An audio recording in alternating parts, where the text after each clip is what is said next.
Once again, it's on. Yours truly, Lorenzo Thomas, coming to you from our live from the MIA studios on South Beach. As you can see, it's quite beautiful here.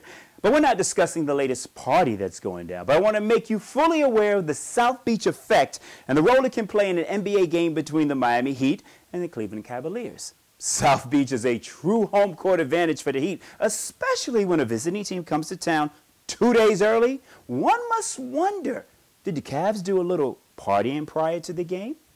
Did they get it in at Live on Sunday? Now, I could call my good friend Mike Gardner to get the details, but nevertheless, it's almost always an issue for a visiting team when they come to town. And you know me, I'm the LIT, the CIT, always on fire. I stay lit.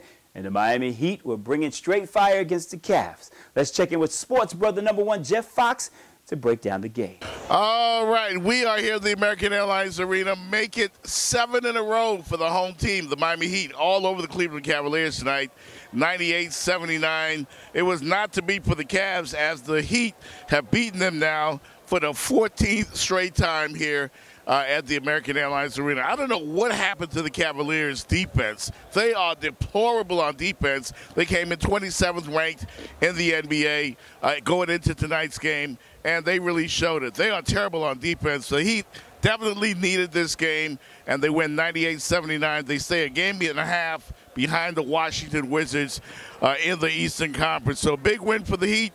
Home fans go home happy tonight. Heat win 98-79. This is Jeff Foxx, the Jeff Foxx Show, 2 Live News Radio, 640 The Hurricane, and live from the MIA. Back to you, Lorenzo. Thank you, Jeff. And we would all love to see a LeBron James versus D-Wade matchup in the playoffs. And it's a strong possibility with the Heat's upcoming schedule that these two teams could match up as a 3 seed versus a 6 seed. Now, LeBron is 0-7 versus the Miami Heat since he took his talents back to Cleveland. Now, the question would be, who would win in this head-to-head matchup? I'll tell you one thing. It was a block party for D-Wade, and he talked about how ready he was for this matchup. You know, those guys definitely took a challenge in it, going against, arguably one of the greatest to ever play the game. We just try to shrink the court, make it tough on them, and those guys keep a body on him. He's going to score the basketball.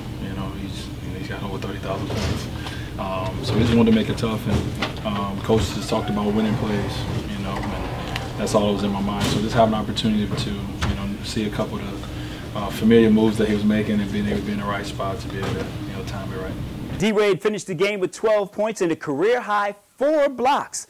As for LeBron, he had an average game, and of course, that opens up the floodgates to criticism whenever he has an average game, but especially when the TNT players' only crew critique a game. You never know how Shaquille O'Neal may interpret what you really want to say, but can't say. Man, what had happened was, we went to the Delano first, right? Then after we went to Delano, we went to Big Pink. Ultra Weekend was just getting done. Everybody was still at the beach. Then we went to the beach. Then we went to the new beach, and we saw the stuff. We said, no, we can't stay at the new beach. We got to go back to Prime 112. We ate. Went to bed about 3, had the dumbass shoot around about 10. We ain't feel like doing nothing. We ain't know D-Wade and the boys was going to come out and play like that, but they came and played. But, man, we just went out last night. My man, Ant, the cameraman from TNT, he came down. Barkley was down there. Ernie was down there. Everybody was down there, man. We just went out last night. That's all.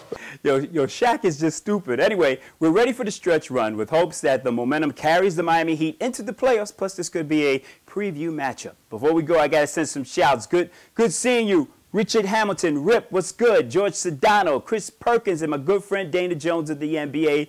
It was really good to catch up with y'all. And, of course, we'll see you during the playoffs. For Jeff Foxx, I'm Lorenzo Thomas for the Sports Brothers and live from the MIA Network.